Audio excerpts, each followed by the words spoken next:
Okay, hello everyone. Um, because I have a newborn and I received tons of email from all of you, or sorry, some of you, and I review some of the lab report for Lab 3.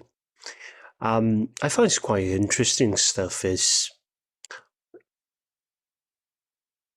probably I would say most of you repeat the work.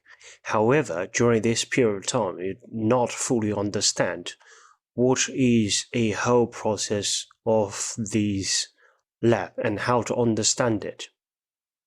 The key case is in the lab session, in the lab report, some of you is quite confused in part 5.3, part 5.4, which types of loads we should use and what types of the system we're using with. Meanwhile, why the system gave us such kind of different outcomes and how the system operate in which we call stable, steady, and expected condition. So therefore, I make these short video for all of you to have a look, and I will try to explain all of these works from 5.1 to 5. I think 5.5 one by one. And I want all of you to understand how the system works, how the power system operate with.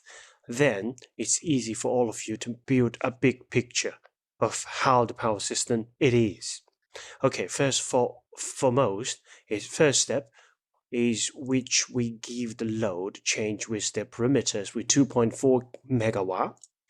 And if we run the simulation, the low flow simulation, let's use the temperature heat map because I switch off the most of the components in here. Then it's quite easy to see that the last terminal of the load is in the Australia standard, which you can see the color is green.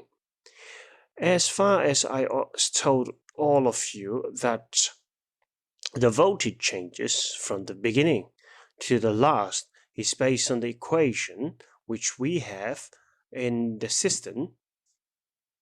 Oh, sorry, maybe let me just open the paint.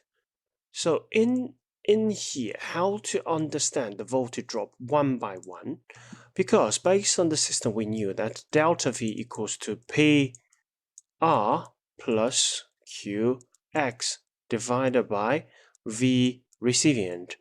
Therefore, in here, if we want to manage our delta V, which means we try to minimize the we try to manage the V receiving end. The case is we try to minimize the change, the difference between the sending end to the receiving end. So how? Therefore, this equation could be written into the way as this. Delta V, we can say that is equals to P something like load minus P generation, if we have, for example, in here is the PV, later times with R plus Q load minus Q generation times with X divided by V receiving end. However, let's see. In the system, the last terminal is the most smaller one. So how to understand this is because for the whole transmission from the first one to the last one, if we do the combination of all of this, every part of the transmission they have and also the load will be separately can be changed, or we can say it's combined as the full one. Therefore, in this case, your delta V should be equals to P load minus PG. We have the sum bit. It's in total, if we say this one is the last terminal, time with the total R. The reason is because, see, that's the reason in the second lab I explained. We have to consider about the first distance, second distance, third distance, until the last one. Therefore, the equation will be changed to verified as this. And this is somehow we explained why our voltage drop following with the grid, or we can say the distance of the line, then we find the last terminal. For example, here is the fifth one, right? So this is the way for all of us to understand how the voltage drop it is. And quite an interesting thing is, I receive lots of email to ask me, if we have the load here is 2.4, and once they try to do the works, they found, okay, everything's fine. It works. It's everything green. Then ask me, should I do something further, like we change the transformer tap tap position, increase like 2 or 3 or 4? However, I want to be clear. In power system engineer, especially for system stability analysis, now the system is already at stable condition, which means you should do nothing. You should do nothing in this situation. The reason is because it's already stable. It's not necessary for you to do anything. Keep in mind. So which means 2.4 for the system is totally fine. Therefore, well, I would say even for the next steps, 5.2, 5.3, they request you to do the same as 2.4 kilowatts for the system to operate with some of the other condition. However, it's not necessary. The reason is because it's already in a good condition. So in this situation, we have to change the load to our another expected results and the load flow. Now we change the value to 12 kW. So the same as copy and select the rest of them and paste. In this situation, the algorithm here is works. See, the voltage will be more clear. The beginning is very close to 1. However, at the terminal, it's the most smaller one. Without any other generation, without any tap changer, without any storage. So it works. However, the system is in not a good condition. So be clear. As engineer, if in the SCADA system, or we can say in power system companies, we have the monitoring system, you see these all blues. As engineer, we should operate. We should do something to manage the system, at least let this one work in a good condition. Catch my point? Now, in the lab sessions, as I explained, we must understand the difference between different loads. This one is the last load. For example, we draw like 5 loads here. This one is the first one, second one, third one, fourth one, and the fifth one. I must be clear. For the first one, it's easy to control it. The reason is because it's close to the generator, close to the grid, or close to a transformer, for example. The fifth one will be the most stubborn one, the very difficult change. Therefore, in this situation, we must focus at the last terminal as engineer, all right? It's not only for you to learn the knowledge, but also we must learn how to be a good engineer. And the reason is because you guys are here to do the engineering study. So how to reach it? I would say none of you, which I review your lab report, none of you theoretically explain how the tap changer works. All right. In the lab sessions, probably you guys already know that how the tap changers works for 1 step to 2 steps or through 3 steps. The reason is because of the ratio, as I explained: 1 tap, 2 tap, 3 step, 4, 5th, and 6th tap. For each tap gap is 2.5 percentage, which means for each tap we increase for 2.5 or we decrease for each 2.5 taps. Now, mathematically speaking, I think in my class time, all of you already reviewed. If a tap changer got issue, it's stuck in the middle or operate too slow, will cause something, which probably remember is a fireworks. However, how it really works, see, let's consider. First, we find the last terminal. The last terminal is 0.83, right? It's 0.83. 3 as our target, and our expectation is let these results go to the point which is close to our expectation. In the Australia standard 0.94, which in the lab session they expressed based on the Australia 3000. However, if we make it a bit better, results like 0.96 based on IEEE, then we will find a gap. The gap is 0.13 per unit. If we use the school books one, which is 0.11 per unit, right? That's the different gap, or we can say the voltage gap. The gap is equals to 0.13 to 0.11. So now we have to decide the gaps based on the tab position. So we have to introduce mathematical expression because we need to know how many of the tabs we needed. So we have to divide it by 2.5 percentage. Well, it's mathematically be calculated by computer, so don't worry about it, but we still have to understand it. All right. Therefore, the outcome is at least 6 to, if this one is 11, like 5 tabs.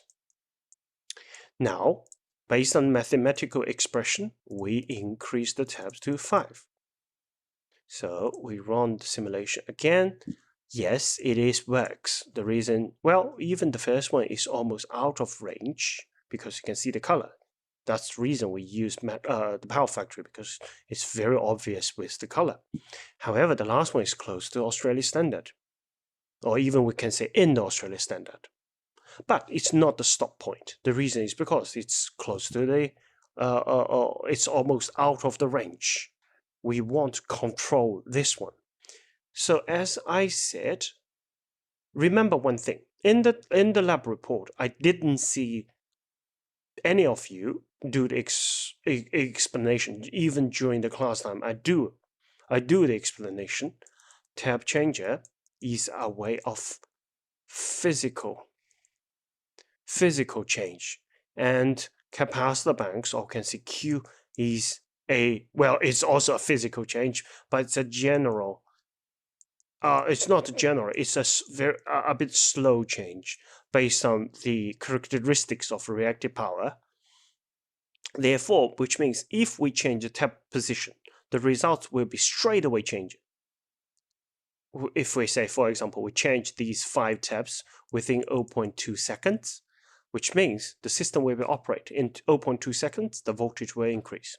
But for Q, most of you remember this one, dV divided by dt, which means your voltage will change based on the capacity, the capacity of a capacitor. And during the time, which means the huge capacitor we have, the longer period of time of charging we needed. Right? So in this case, in the next session, because remember, 2.4 is already in a good condition. The only condition we need to solve in this lab is 12 kW. So in this case, based on lab requirement, and even in the real sessions, we will decrease the tabs by 2. That's right. That's exactly the case we are doing. So we will operate all the capacitor banks. Sorry, it's too small. Well, see that if you can't use the block, we just click on this one and switch on. So in this case, here is the tab changer, because for each turn is 0.01 megavar.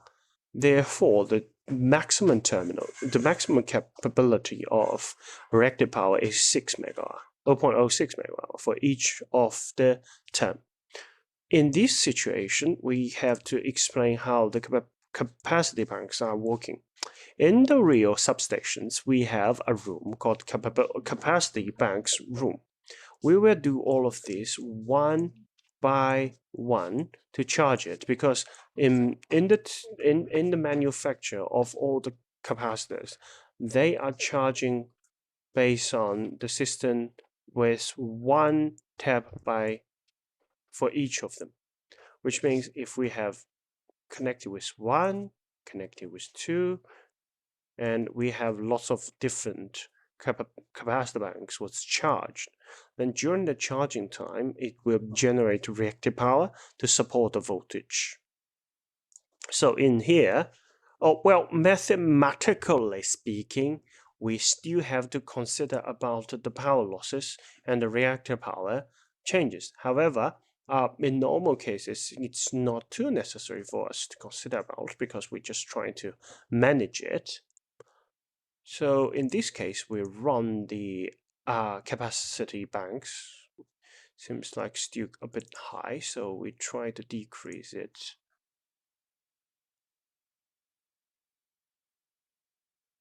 Because if you want to learn how the relationship between reactive power and the reactive power and the voltage change, you must study the advanced power system.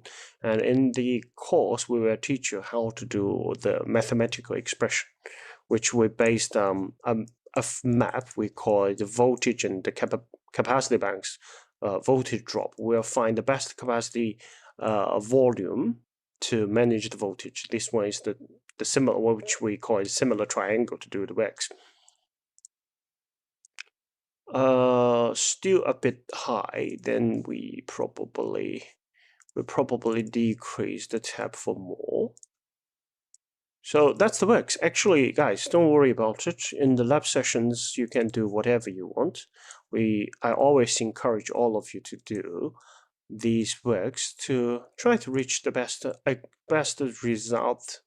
result as possible. See here, now it's working fine. Most of the cables are working in the Australia standard, and the color is close green as we expected. So which means good. It works, right? Am I correct? It works. As I said, our final target is always make the system operation in a good condition. Well, even here, I think the transformer is a bit overloaded, but still capable. It's still capable.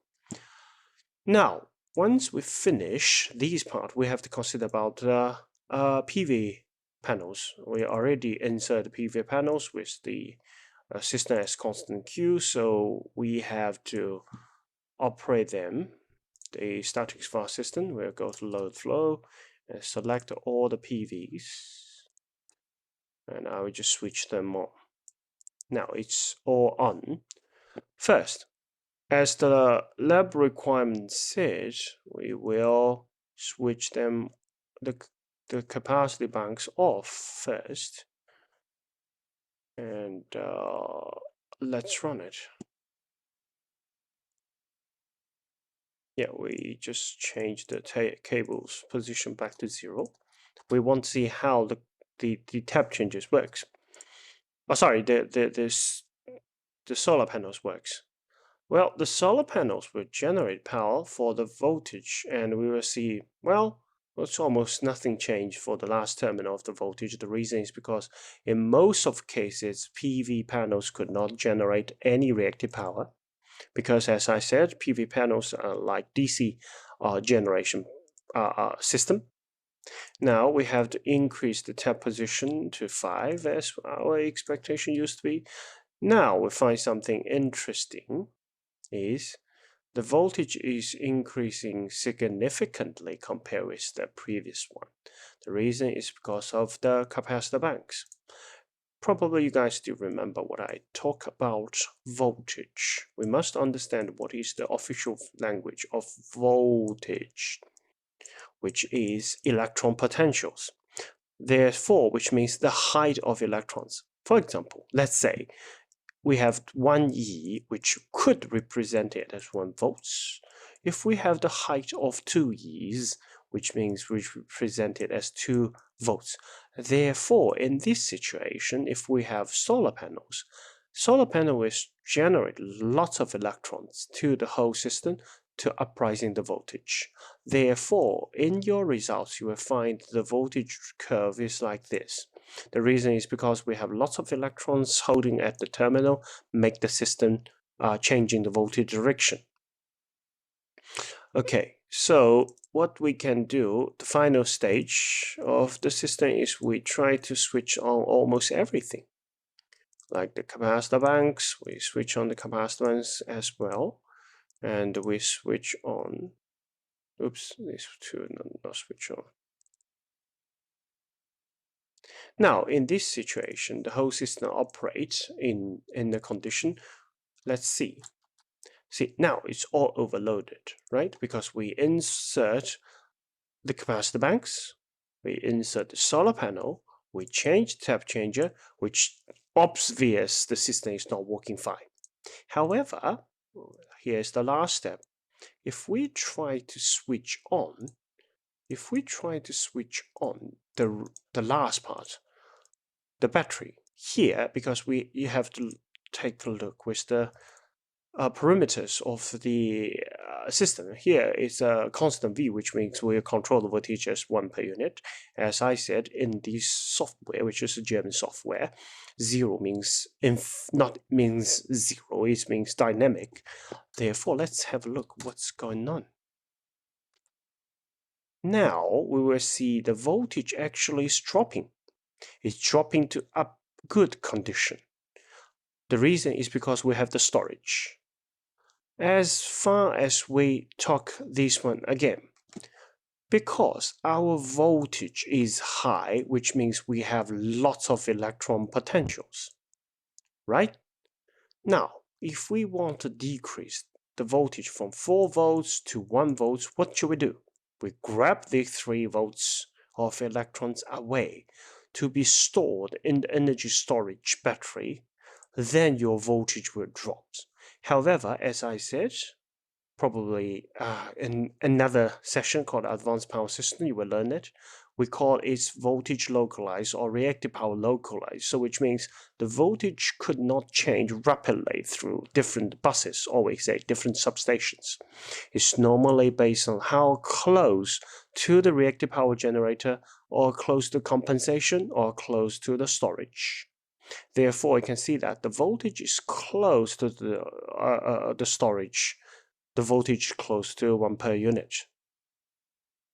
Okay, so here is the feedback for all of you. I hope you will understand how to do the mathematical expression and how we can say the physically, how the system works. Because unfortunately, I just have a newborn. I have no time to review one by team, because actually I planned several students to have the review today, but unfortunately I don't have time, because today the little one have the issue with what they call bacterial B, type B something. So I was in hospital for this whole day. Now it's around 12, yeah, it's PM 10:21, so I can record all of this.